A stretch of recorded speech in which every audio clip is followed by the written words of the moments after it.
Welcome to the Baseball Together podcast with your hosts, Blackjack Brad and Briggy Blue Eyes. And now, Baseball Together. Welcome, baseball family, to this week's episode of our regular fun, is what we're going to call it, I think. I don't know. Anyway, we're doing our annual What If episode this week, and I'm very excited. This is one of my favorite things to do because Brig, I know you like this one as well, right? I do. Because it's our chance to write a little bit of baseball fiction, historical fiction, if you will. Alternative histories. Yep. Yeah, it's a good time. I think it's a lot of fun. But before we get into that, we just want to remind you, first off, of a couple things. First off, don't forget to head over to schnookseedery.com, where you can get literally the best seeds ever. Use code BTPOD, and you'll save 10% on your order. You can get, my favorite is Hatch Chili, or honestly, whatever pack I open for the day. I love them all. Brig is a staunch Parmesan and pepper supporter, and Yep. I get it. It's never gonna change. It's so good. And so does everybody else. Everybody else gets it because it's good stuff, Brig. But It again, is head over good. to schnookseedery.com, use code BTPOD at checkout to save 10% off your order. Get the best seeds ever. It says so on the pack, so you know it's true. The other thing that we wanted to remind you about real quick is that the TikTok machine shut down for a few hours over the weekend, last weekend. And so who's to say that it will or it won't shut down again? So if you're following us on TikTok, make sure you're following us everywhere else. Because as Aerosmith once said, Brig, you don't want to miss a thing. And you won't. If you follow us on Instagram, and Facebook, and YouTube, or Spotify, if that's your preferred platform. Or all those places, you can follow us there. So, okay. 100%. We have our what ifs. But Brig didn't do the homework, so I'm going to go first. I did do the homework. I did. He didn't. Okay. He did not complete the homework. I did not complete the homework, and I didn't show all my work. Okay, no, I'm just kidding. Oh, well. Okay. My dog ate the third one. Okay. Supposed to come up with 3. I came up with 2. Leave me alone. Okay.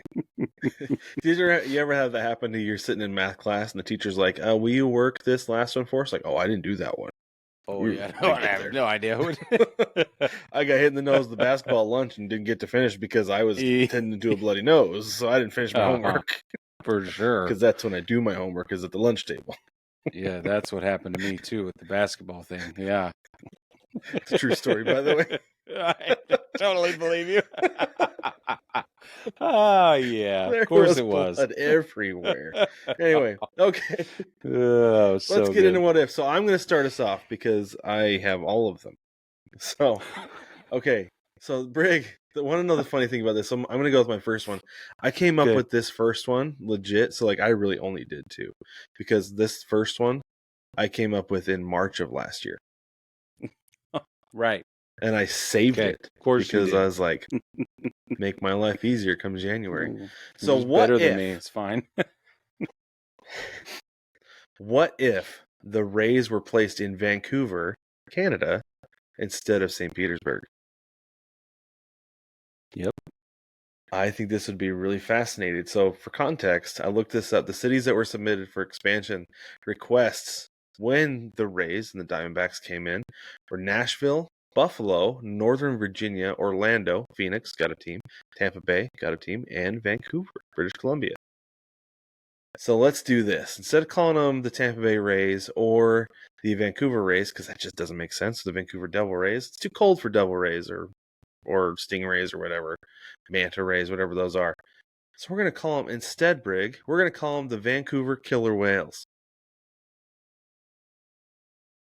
Because that's the best thing I can come up with. And I actually love it a lot.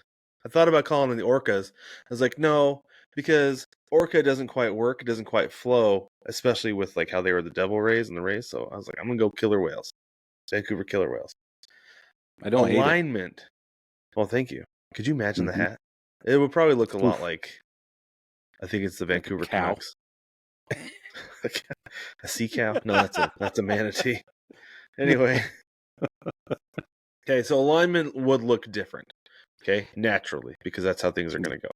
So they're part of the American League West, which means that the Astros never come over from the NL Central.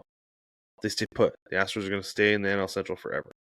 However, We are going to put, instead of having a team in the AL East, like an expansion team in the AL East, what we're going to do is we are going to take an NL Central team and we're going to put them in the AL East. And that team is going to be the Pittsburgh Pirates. They get moved over to the AL East. I figure it makes sense. They're the easternmost team in that division. They fit perfectly in an Eastern division. 100%. So there we are. Now, there are a couple ways this could go. So the first one is if the Rays front office is exactly, or the Killer Whales front office is exactly as the Rays front office was from day one and all the way through. Okay, so they make the same decisions. They develop their players the exact same way. This is how things would stack up differently. I compared their record in the AL East since their inception in the late 90s through this last year. So in 2008, they would be the AL West runner-up instead of the AL East winner. But with their path to the World Series, they win it. Ooh. So the Killer Whales win the 2008 World Series. 2019, they're the AL West runner-up instead of the AL East runner-up. In 2020, 2021, they win the division. They win the AL West. In 2022, because remember, this is completely there are no Astros. There are no Astros in these divisions. Right. So it took them out completely. In 2022, the AL West runner-up instead of the AL East third place. And then 2023, they're the AL West winner by 9 games. Whoa. Instead of the AL East runner-up. But unfortunately, the Rangers still would take them out because I put them in place of the Astros in the playoffs. The Rangers would still take them out. Really? Or because the Rangers took them out to begin with. So there's that. Okay. Anyway. Okay. Or the other way we could do this is we could make a straight swap with the Rays, like bringing in the Rays of the Killer Whales and plug them in as the Astros, which means they win the World Series in 27 and 2019. The Astros are contending for every year in the NL Central, but can't quite get over the Cardinals, Cubs, and Brewers because those teams are they're there every year, right? So the Astros still don't have a World Series. The Pirates have actually managed to do pretty well because ownership has hired some smart people to work in the front office, and they make regular postseason appearances because they're in one of the best divisions of baseball, so they have to compete. They're like, we can't just be living at the bottom every single year. We've got to put a good team on the field, and we've got to compete. So the Pirates actually end up being like a pretty good team. Yeah. They come in and they contend. They make some playoff appearances. They kind of run at the division a few times, but they'll finish at the bottom. But like the Rays, they never get over the hump and never win a World Series. Which, hasn't changed a whole lot with the Pirates. But they're a better team. So a lot more fun for Pirates fans to watch, which is good. So there's that. But the Killer Whales, they're something to watch. And it kind of helps Seattle because it helps with the travel a little bit. You love to favor Seattle. Even in your alternate history, you're like, yeah, let's find a way to help Seattle. Oh, we'll get there. We'll get there, Brig. Don't worry. Oh, no, of course. I always find a way. Oh, I will yeah, always I know. find a way.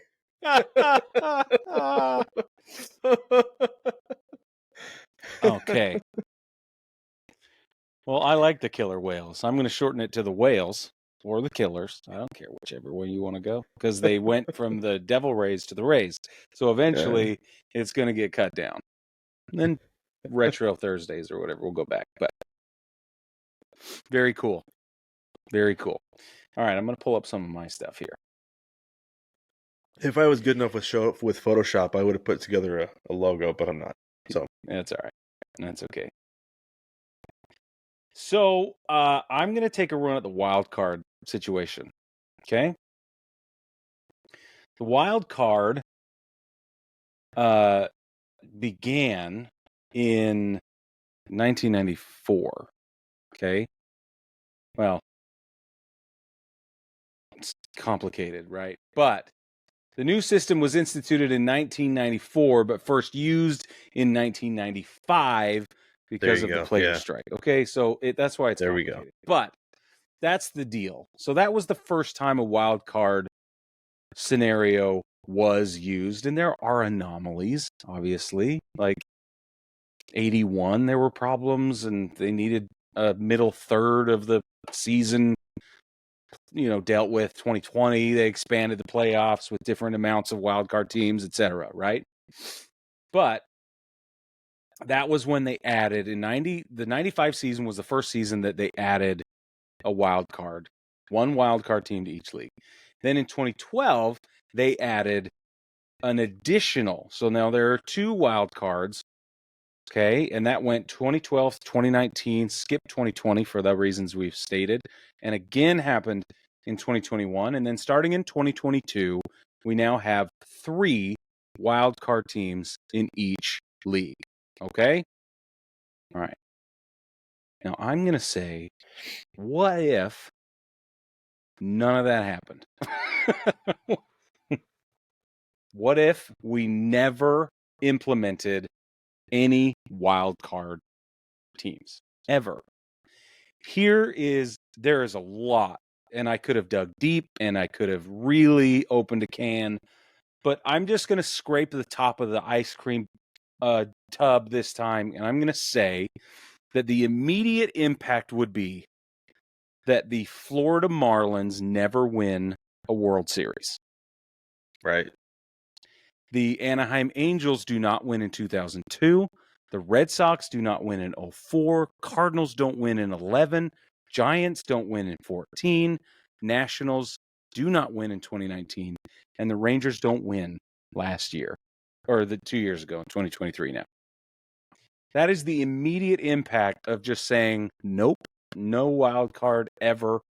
If it never happened, and that is bananas. So if you want to figure it out, you can look at, let's say 1997, for instance. The Yankees were the American League wildcard team that year, and the Marlins were the National League wildcard team that year. And if you gave one team a bye and run it up, right, now you have an entirely new scenario. The Orioles are involved longer than you thought. The Astros are involved longer than you thought. And 1997 becomes a very different scenario. And that's one of those seasons, right? A couple of things that are really interesting. Both Florida Marlins World Series wins came when they were a wild card team. Okay. In 2002, 2014, and in 2023, both teams were wild card teams that appeared in the World Series. Can you believe that? Isn't that crazy?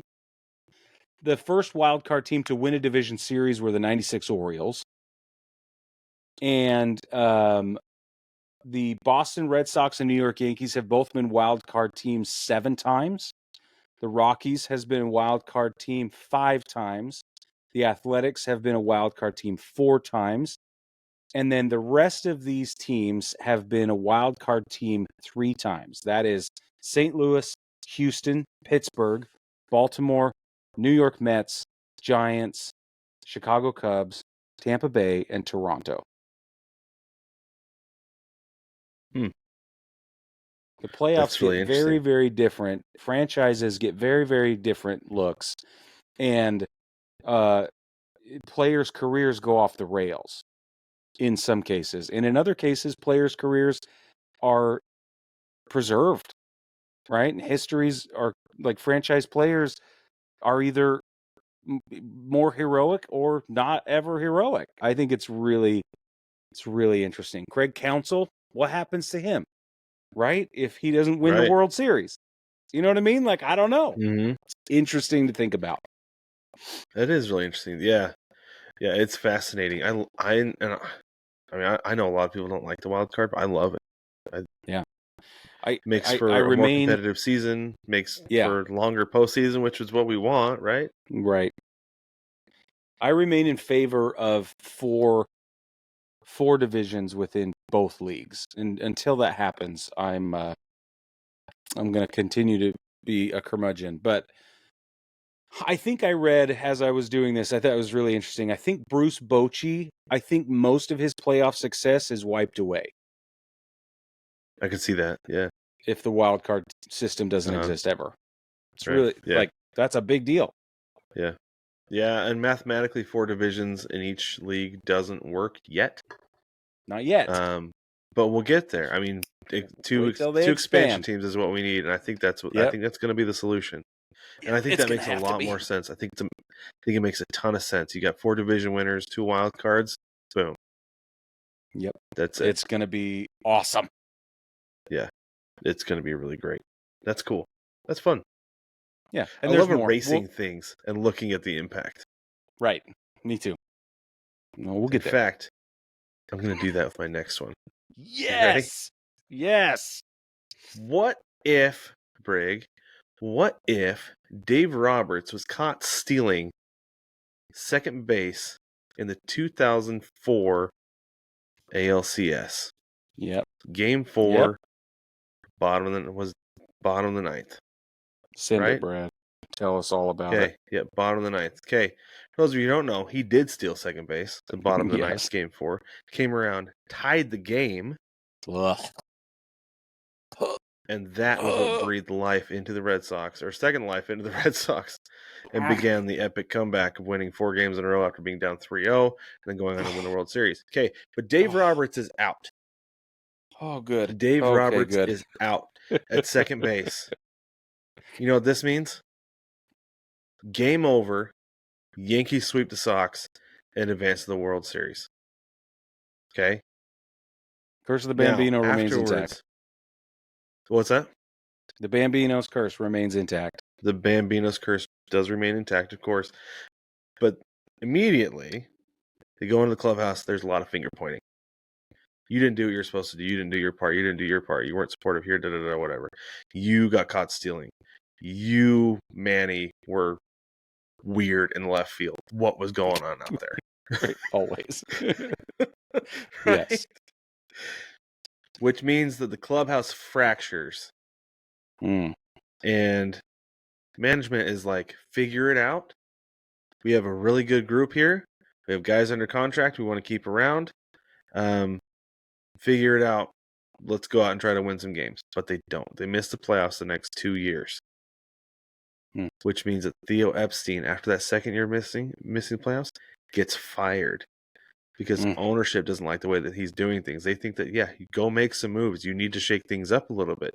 Maybe blow this up, because there is a lot of distrust in that clubhouse. A lot of finger pointing still. There are grudges. Guys cannot get along. The pitchers are not getting along with the hitters. The hitters are not getting along with the pitchers. The bullpen is just on an island out there, not talking to anybody. This is a mess.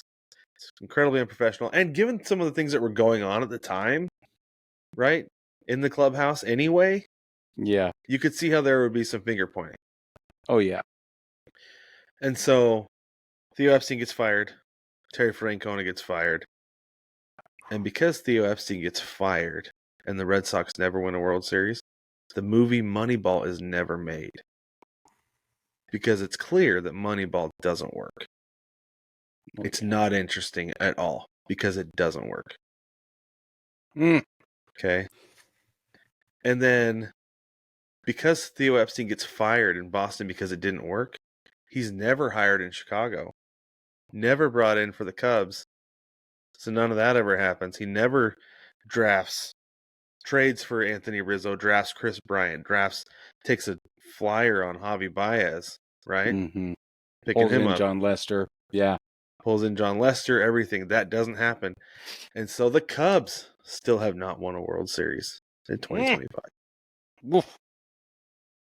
As a result of Dave Roberts getting caught trying to steal second base in the ALCS. Jeez. I was making notes while you were talking. I was like, I know what I want to ask Santa for Christmas this next year. It's like, just kidding. The time machine? Yeah. Go tell Posada he's running. Yeah. He's running. Pitch out. Yeah, exactly. That's crazy. Oh, I just put a rock down. You don't have to communicate. I would just go through, pause, little pebble. Where's his foot going to fall? Right there. Slip, Yeah, face plant, he's out. Good enough. that's right. Yeah. That's a good one. I loved the way you built that. That was a terrific story, Brad. It was really Thank good. you. Thank you. I got to be honest with you, though. The Curse the Billy Goat in the 2016 Cubs don't matter. None of that matters. Okay. Because the curse would have been broken anyway by the time I get done with it. Oh. Way before then. Let me get everything up I need. Hold on, I got all this stuff. So excited. I'm getting comfortable and ready to go for a ride, Brig. You better sit down. Got my drink and everything. I wish I had a blanket. Down. Just get nice and cozy.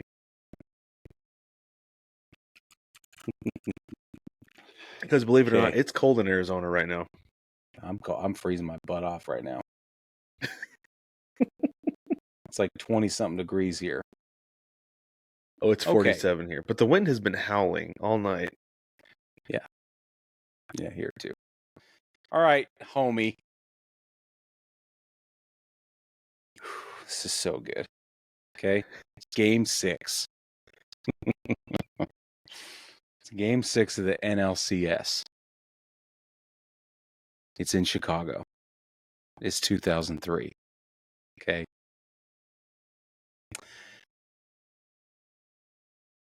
With one out. Line drive. Foul ball. Well, it's not quite a line drive. Foul ball gets hit over the left field fence. Right? Moise Alou would have caught that ball if not for Steve Bartman. I want to hear anybody tell me that he maybe couldn't have extended or that he maybe couldn't have got his glove open enough. His glove was open. He was there. Dude's hand is in the way. There's no doubt that dude catches that ball. Foul territory. 2 outs. Here's what happens if Steve Bartman does not get in the way. Okay? Ball caught, 2 outs. Cubs were already up 3-0 in that game. And they led the series 3-2 over the Marlins. If Bartman had not interfered, Alou catches the ball. Mark Pryor, pitching, rides through the high of getting that snag that saved some pitches. Right? Florida's team continues to have to grind it out and struggle. Cubs are riding that high. The crowd is in it. Mark Pryor bears down on Miguel Cabrera, who's only 4-14 with 1 home run and 5 strikeouts career against Mark Pryor. Okay? Pryor bears down on him, gets him out. Okay?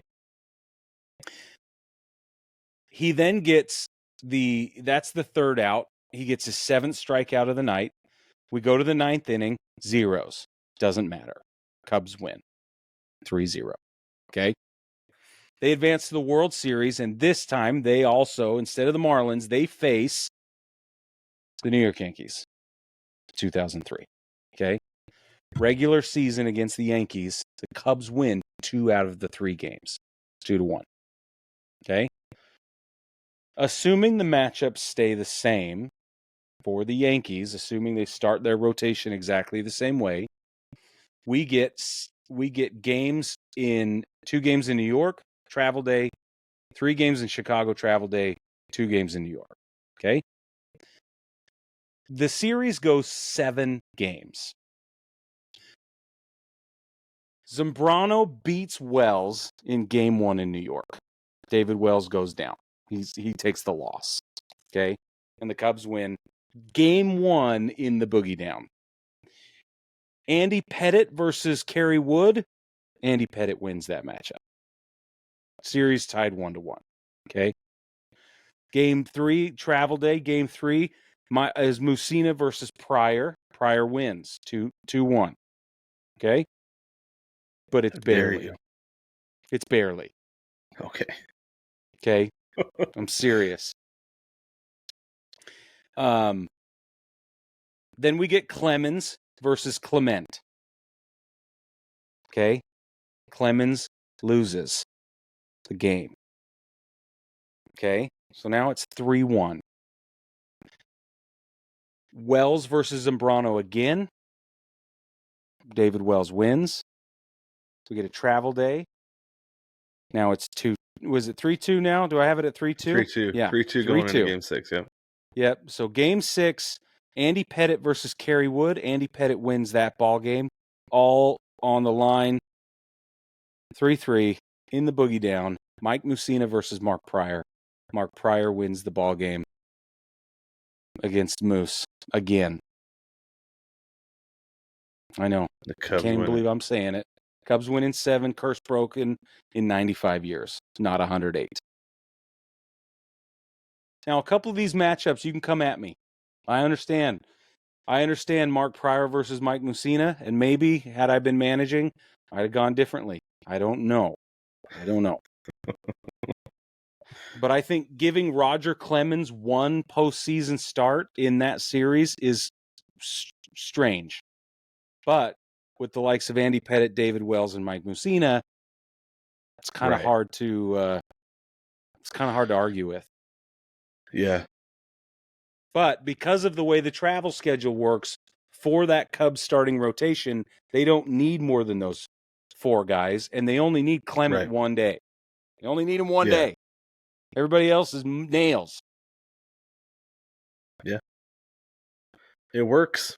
And honestly, I think a lot of us thought that's how it was going to kind of go down. Yeah. Right? That the Cubs looked like they were on their way. And it was like, yeah, this is the year. This is the one. Yeah. Right. But now, we know that Gonzalez muffed that super weird grounder that to shortstop, right? When he bobbled it, and it should have been at least 1 out. Got it. He doesn't deserve all the hate, but he deserves more than he got because Bartman took all the hate that he should have had some of. Right. So there's a lot going on in this one. Yeah. In this one game. Bartman took a lot of steam, but it is funny though because like I was telling Wilson, my son, about this the other day. We've been playing a lot of MLB The Show lately, and late in the game, like if I'm up and I've been dominating the entire time, like I'll let a ball drop late just to give him a chance. The thing that sucks about it is that every single time it leads to a rally. That's right. Every come time. back.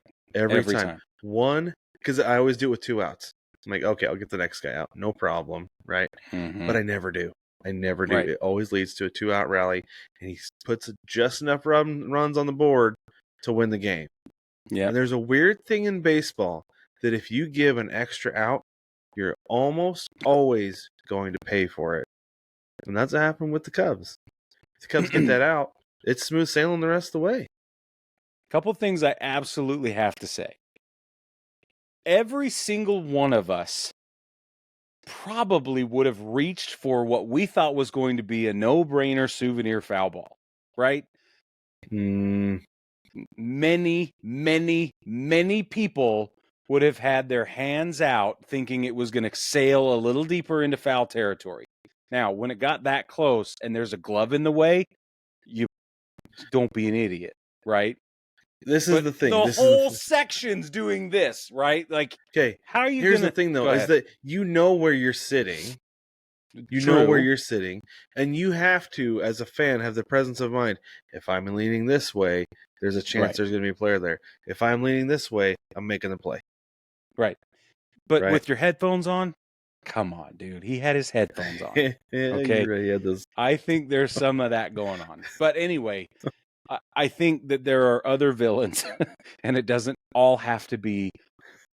Sometimes the situation itself is a factor, right? And that's all I'm saying. Well, also, all the death threats he got, not okay. But at least he didn't try to rip Lou's hand off, right? Oh, geez, just you wait. I know he's home player, home team, but anyway, it's ridiculous. Okay, all right, there I go. There's my homework. Okay.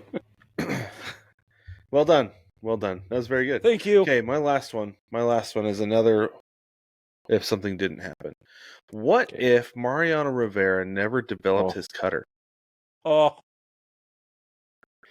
Say it ain't so. So for context here, he didn't come up to the big leagues with it. He didn't have it. It's not something he's always had in his as part of his arsenal. He started throwing it in 1997 after he found it during a bullpen session, which happens sometimes, right? So Sure if does. he didn't have it, he still would have remained a solid middle reliever, but he never would have been a closer because he didn't have that money out pitch. He probably would have played 7 more years in the league.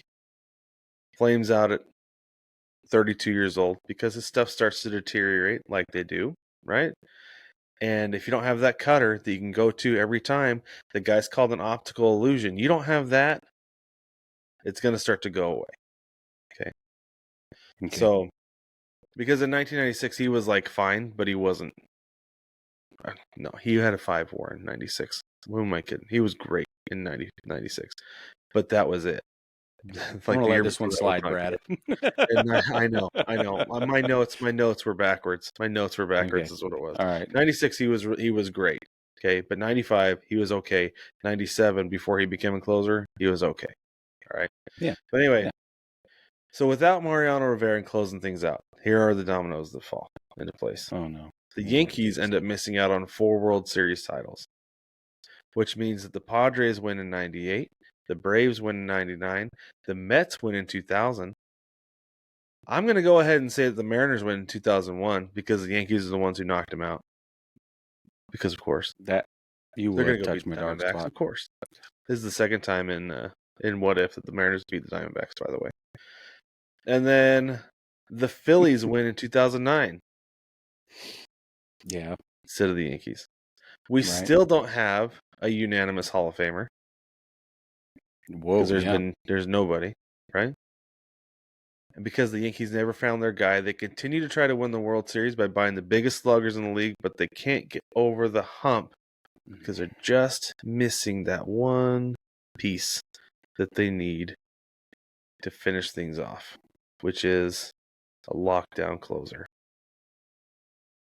And so things are much the same along the way, but it's those 4 to 5 years where they get knocked out maybe a round earlier than they have, because Mariano Rivera played a significant role in closing out games. Oh, because when he came in, there's a reason they played Enter Sandman when he came in. Yeah, lights out. Yeah, exactly. Wilson asked me, he's like, "Why do they play that song?" I'm like, because it's good night, game over. You're going to bed because there's no chance. 100%. And so without that guy, it doesn't happen. It just doesn't happen. Wow. I hated that. I knew you would.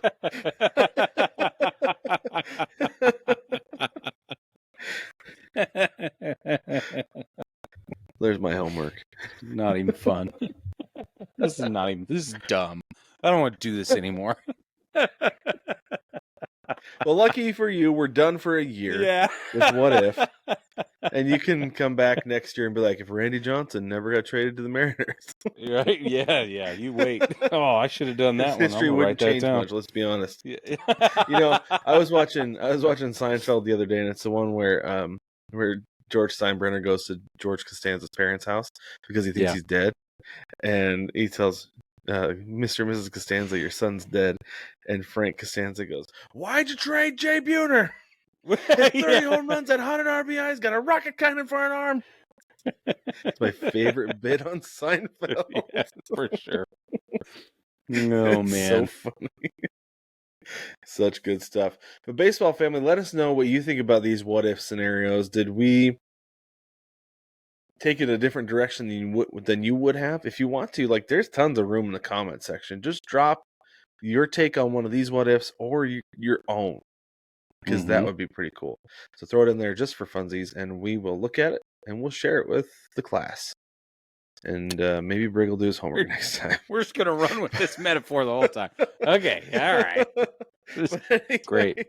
We're gonna be back next week with MLB news, and then also our regular segment later in the week.